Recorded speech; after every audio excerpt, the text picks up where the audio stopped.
Selamat petang, salam sejahtera. Terima kasih bersama dengan saya di Nazilin Unity Channel. Hari ini yang menggemparkan kita tentang isu SPRM sejak Anwar Ibrahim menjadi Perdana Menteri ialah apabila Muhyiddin Yassin dinasihati jangan bermuka-muka. Wow.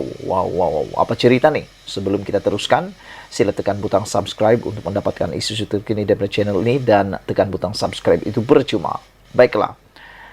SPRM ini cerita paling panas yang melingkupi seluruh cerita politik di Malaysia sejak akhir-akhir ini. Apabila pelbagai kes, pelbagai isu, bahkan isu yang lama sudah tertutup dibuka semula. Apabila Anwar Ibrahim menjadi Perdana Menteri.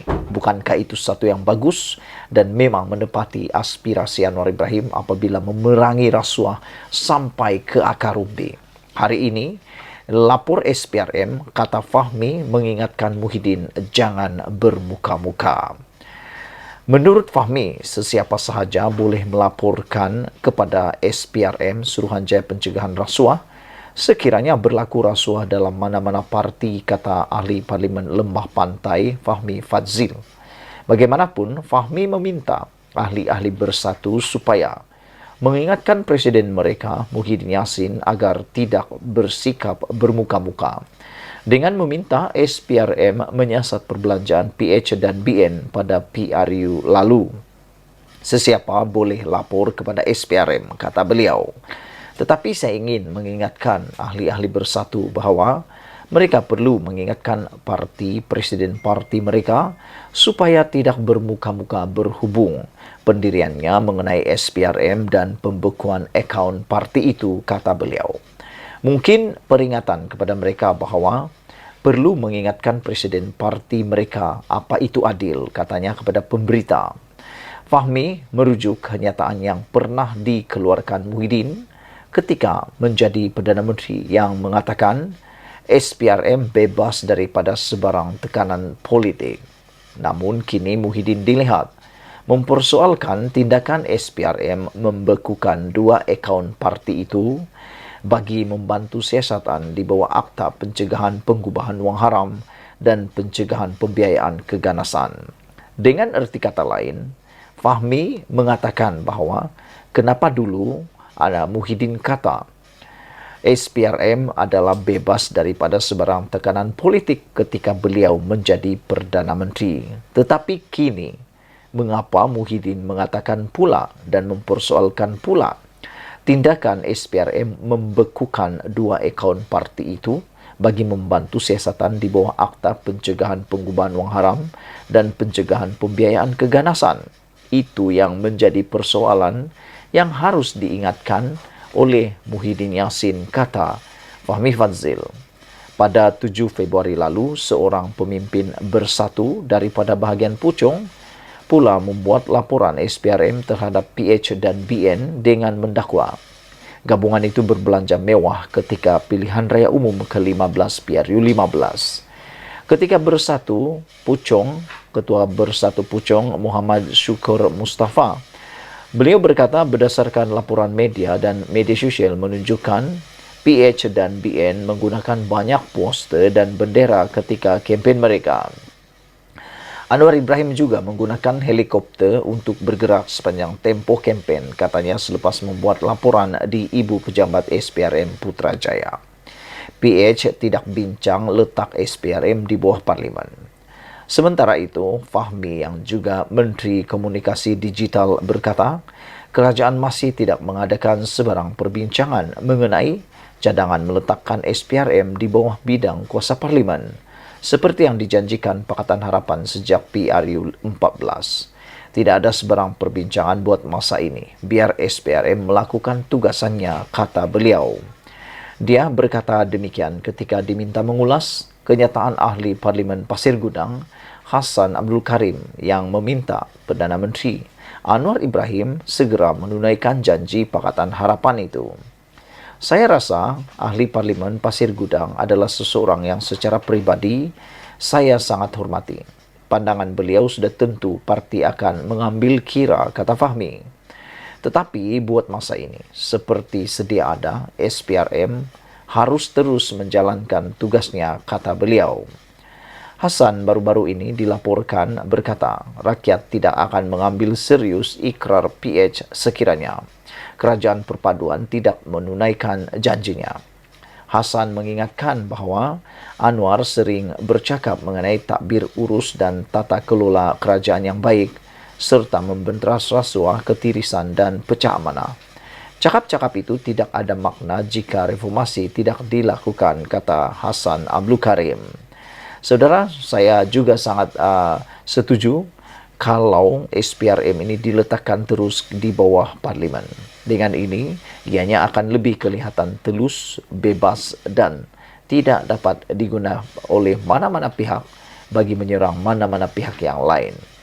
Oleh sebab itulah memang kita menantikan keputusan yang memang diharapkan, yaitu SPRM diletak di bawah parlimen. Saudara, yang memang menarik perhatian kita hari ini ialah apabila Fahmi Fadzil mengingatkan Muhyiddin jangan bermuka-muka. Ikuti terus ulasan selepas ini. Selamat malam, salam sejahtera.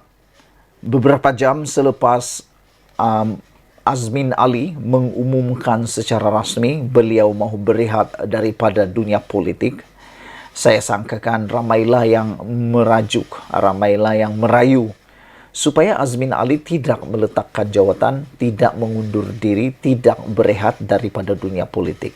Saya sangka ramai yang buat begitulah. Mungkin Anda salah seorang daripadanya. Mungkin Anda berharap Azmin Ali tidak berehat daripada dunia politik. Mungkin Anda kata, tolonglah Azmin Ali, janganlah berehat, teruskanlah berkhidmat. Mungkin Anda orangnya. Tetapi ramai juga orang sebenarnya yang bersetuju dengan tindakan Azmin Ali ini. Sebelum kita teruskan, sila tekan butang subscribe. Tekan butang subscribe itu percuma dan tinggalkan komen Anda. Adakah Anda adalah salah seorang yang merayu supaya Azmin Ali tidak perlu berehat daripada dunia politik? Ataupun Anda adalah orang yang juga seperti kata-kata orang PKR ini, yaitu eloklah Azmin Ali bersara terus dari politik? Itu persoalannya. Jadi kamu boleh tinggalkan komen Anda. Baik. Kata PKR, elok Azmin bersara terus dari politik. Adakah Anda bersetuju? Pengumuman Muhammad Azmin Ali untuk berehat seketika daripada dunia politik disambut segera oleh bekas partinya PKR hari ini. Bahkan PKR mencadangkan agar bekas ahli parlimen Gombak terbabit bukan sekadar berehat untuk sementara waktu.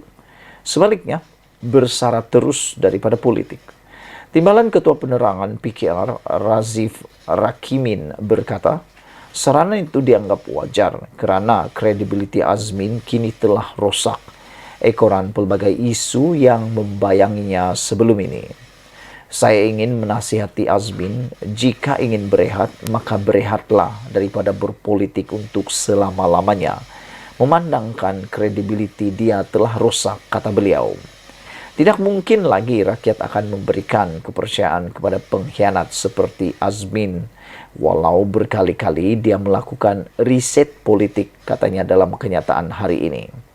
Razif berkata demikian susulan laporan yang menyebut bahawa Azmin Ali ingin berehat daripada dunia politik seketika dan daripada membabitkan diri dalam politik secara aktif. Pengumuman bekas Presiden PKR yang bertanggungjawab mengetuai 11 ahli parlimen parti itu yang berpaling tadah menyokong bersatu pada tahun 2022 itu dibuat beberapa ketika selepas dia berdiam diri ekoran kegagalannya mempertahankan kerusi Parlimen Gombak. Bagaimanapun untuk rekod, sehingga kini Azmin masih lagi merupakan adun bukit antarabangsa.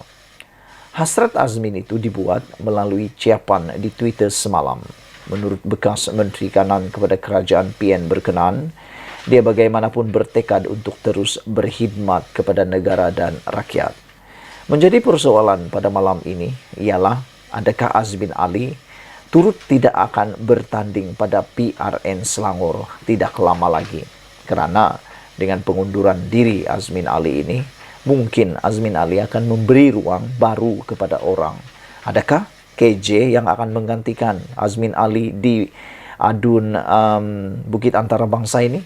Itu persoalan yang paling penting dan hangat untuk kita sama-sama ketahui.